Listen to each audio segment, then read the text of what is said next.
My daughter is 8 years old, and we have the hardest time getting her to get ready for bed, to get herself ready for bed. It's a challenge almost every single day. We give her step-by-step instructions on what it is that she needs to do. She knows the rules. She knows exactly what it is she's supposed to do. But within seconds of me turning my back, she's distracted and doing something completely different. All the time. But there's other things in her life that she does remarkably well. She'll help her mom cook dinner and set the table. In fact, she pretty much cooked dinner all by herself last night. She'll play with her baby brother when we ask her to. I asked her to run errands with me. The other night she helped me change a headlamp in the car, outside, in the dark, in the cold. And she'll do all those things instead of play games or be on the computer because she values family. She values relationships with us. And whether or not she recognizes it as such, she does those things because it's playing off of her values. It changes her behavior. We have had luck sometimes when her getting ready for bed, when we say, you have 5 minutes, let's see if you can get it all done. Or I'll time you. Let's see how fast you can do all the things. And she'll do it in a heartbeat. Because in that situation, I'm playing off of her value system of challenge or games. And it changes her behavior. So we're talking today about values and leadership. How you can incorporate, or how values are incorporated into your leadership style or your leadership motto. Now, this can be applied to any aspect of your life. It could be in your personal life, your family, your organization, a social club, and especially your business, whether or not you're an employee, a manager, or the owner of the business overall. How values are incorporated into leadership. And if we're going to talk about values, you've got to know what they are. Values are a set of beliefs and ideas affecting the way people make decisions and conduct themselves. I'm going to shrink this down a little bit, change the word. So make decisions and conduct themselves. That's behavior. Affecting the way that happens. So changing behavior. So it's beliefs changing behavior. Ideas that change behavior. For example, in Hermitage, there's a corner where there's 2 coffee shops. There's a Starbucks by Home Depot, and around the corner on the other side is the Sips, little coffee hut. And if given the opportunity, I will choose to go to Sips over Starbucks because I value a locally owned business. It's something I choose to do. And that situation is a very conscious decision I'm making. I want to support locally owned business. I want to encourage that in my community. So I make my choices based on a value that I have. And if I'm coming from Old Hickory, I'll go to Uncommon Grounds or the Bistro because I like seeing those types of businesses in my area. Now for you, how many of you buy organic or natural items from the grocery store? Yes, so you like spending more money too. Yes. All right. No, you have a value system of health, nutrition, clean food, clean eating. And you'll make those decisions, those purchases at the grocery store because of that value, even if it might cost a little bit more, it's a little more troubling. We were talking a second ago about going to 3 different stores to get the gluten-free items that she likes to buy. It's your value system, or necessary system maybe, in that case, changes your behavior. Values change behavior. Let's contrast that with ethics and morals. And it's a weird thing to say that we're going to contrast values and ethics. But there's a slight difference, and we'll notice the difference. Ethics and morals, rules of conduct based on the rightness or wrongness of actions. So rules of conduct, behavior, based on the rightness of action. Telling what your behavior should be because of a set of beliefs, not your set of beliefs changing your behavior. For example, and this is more into a business situation, everyone knows what time it is that they have to be at work. Some of you are fortunate enough to not have a time that you have to go to work, but for the majority of employees, you have a time that you have to be at work. And we all understand there needs to be a certain number of rules and regulation, guidelines to keep everything in shape. But there could be a different approach to that same concept. I remember I had a boss one time say that you work from 8 to 4:30. and you're on salary. So if you are 5, 10, 15 minutes late, that's 15 minutes that we're paying you to not be here. You're stealing from the company. And if you're caught doing this too many times, you will be reprimanded. Okay, I'll show up at 8 o'clock. Yes, sir. But rarely have I had the situation where someone said, Jared, you've been early every day this week. I appreciate that. It shows dedication, it shows initiative, and the team appreciates you being there for them. Thank you very much. Good job. Now, I'm going to show up at 8 o'clock next week. Now, either way gets me at 8 o'clock, but the motivation behind it is completely different. Another example, in my earlier driving years, when I first got started, I was notorious for getting traffic citations. I think I counted up to 14 at some point. Yeah, I was very bad. I think at one point my dad even had to call a state trooper friend of ours to get points reduced off of my record so I wouldn't get my license suspended. It was pretty bad. But it's been a while. My behavior's changed. I'm not as bad as I used to be. I've gotten in a couple accidents since then. But I'm more cautious with the way I drive. I keep a distance with the cars in front of me. I don't speed as much. Well, I don't. Sometimes I speed. You gotta do what you gotta do.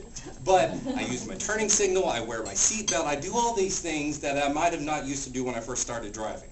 Now the rules had been there all along. The regulations were there. It's always been illegal to speed. But my behavior changed when I recognized my values more. I value my safety. I value my family and being there for them. I value my bank account and not wasting money on silly tickets. But I recognize those values, and only when I did that is when my behavior actually changed.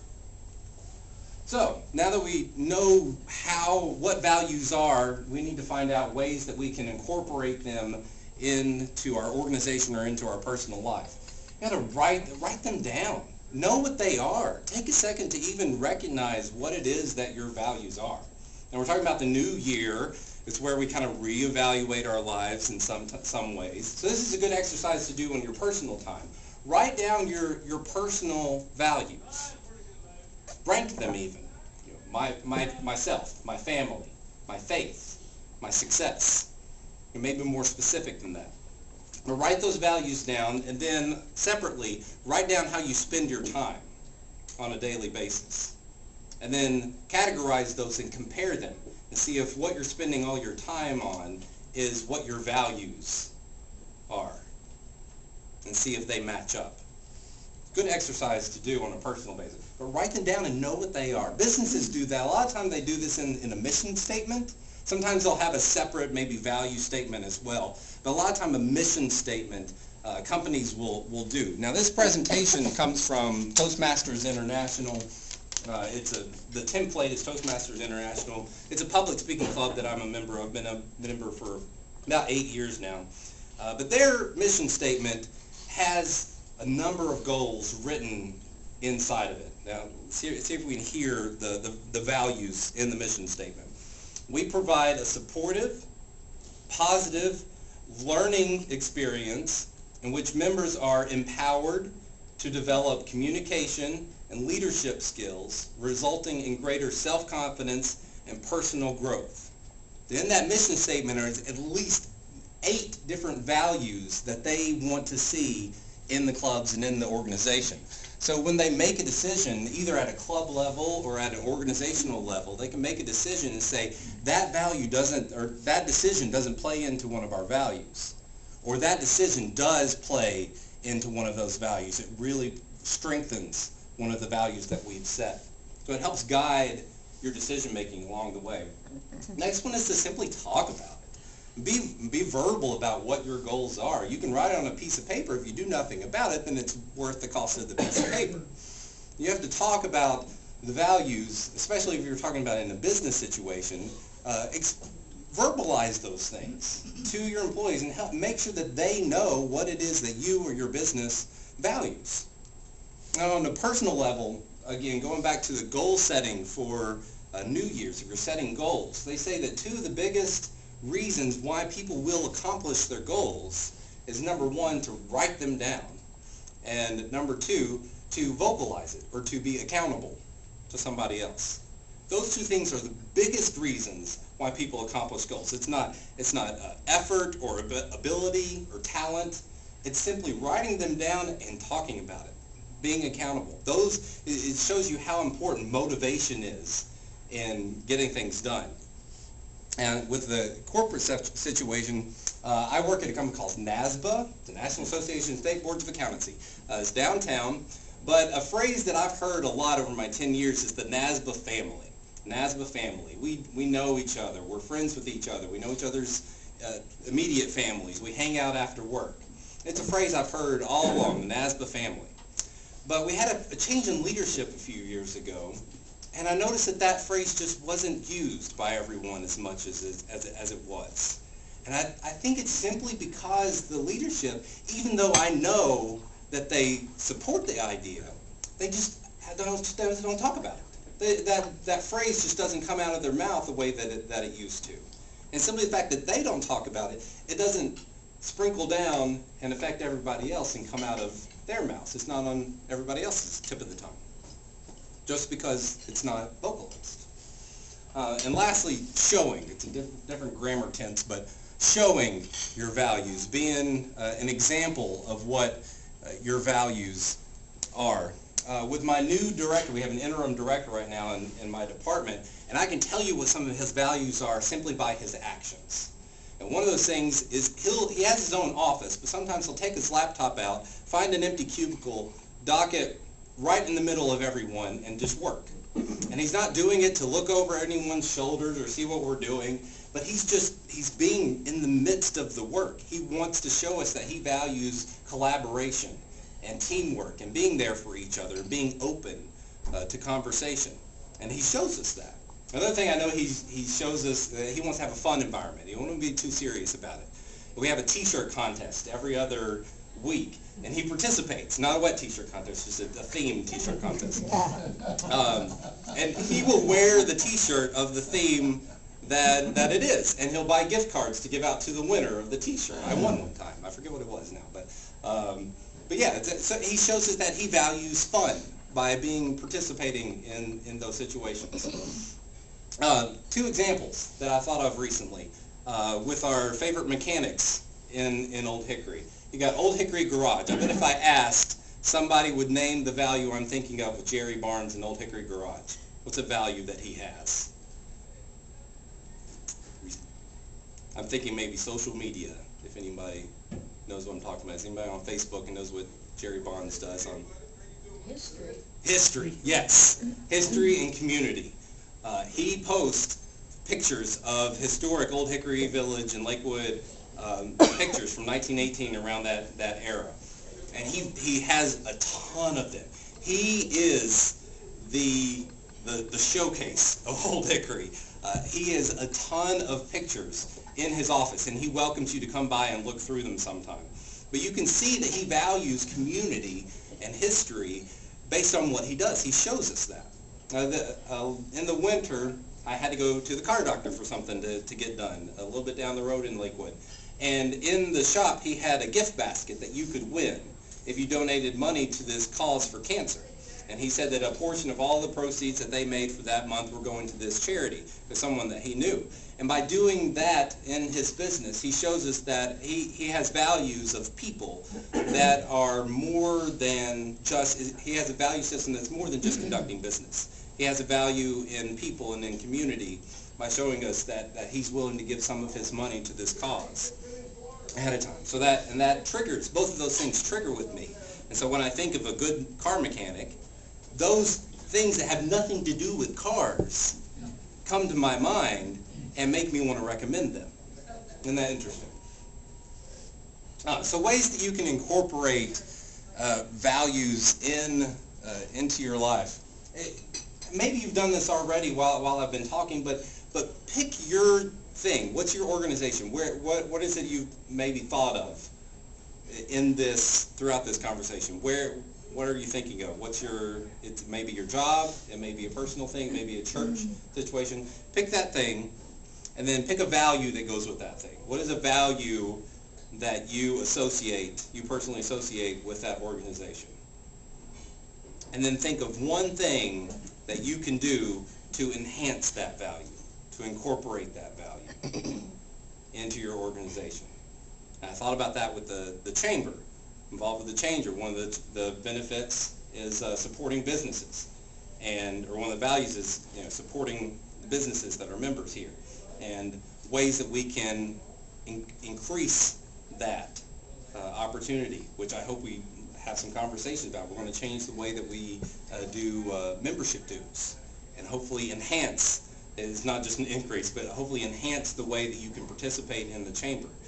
Change what we do at these meetings. Have more extracurricular, if you will, activities outside of the chamber, such as the meet and greet type situations that are after work. Finding the time that works for all the members when they can get together and talk about things. So we want to play off of the values that we have. Some other random ideas that might come to time, especially in a business situation. If you value your employees, you have to write that down, tell them about it, and then show them that you value them. Recognize and reward team members, whether it's just a verbal acknowledgement of something they've done, a physical, tangible thing that you can give them. Financial benefits are always a motivation. I will tell you that. No, my bosses are not here, but it is. Spend time with customers. If customers is a value of yours, look at how you're treating your customers, how your other employees are treating your customers. And if you're spending time with them, if you're willing to walk them through, we talked about car mechanics, we're willing to walk them through what it is I did to your car, and here's the reasons why, and here's what I think you might need to look at in the future. If you're willing to do that, that shows me that you care, that you're invested in my situation.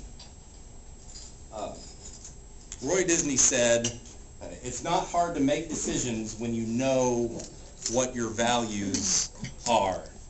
Demonstrating values will earn respect, motivation, and advancement. When leading with values, members will soon follow suit. And it will give you and your teammates a compass to guide you along the way. Thank you very much.